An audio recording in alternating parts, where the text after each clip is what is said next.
Okay, now to get to the second part of our question, how to drop the water level in the pool.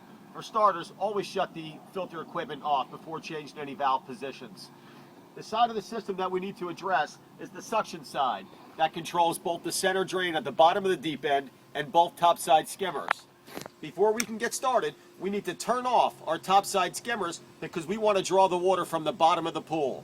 By turning off the topside skimmers, we're able to actually drop the water level below the suction of the wall skimmer. Most in-ground pools are going to have either one or two wall skimmers and a center drain at the bottom of the deep end. In order to turn off the wall skimmers, you may or may not have individual valves. All Atlas pools do have individual valves on their skimmer lines. So you start by turning off each individual skimmer.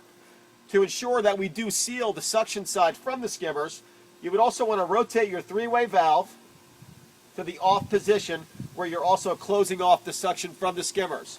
Now we are ready to draw the water just from the center drain at the bottom of the deep end.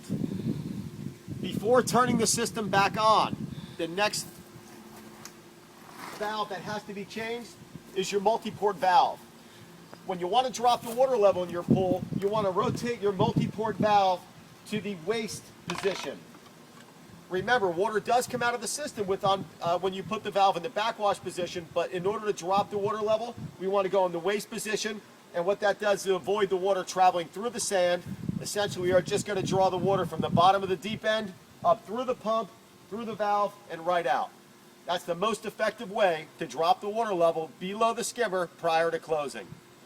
Always remember, after dropping the water level, return your filter to the valve to the filter position and shut off your breakers so you don't have the pump turn on when the pool is ready for winterizing.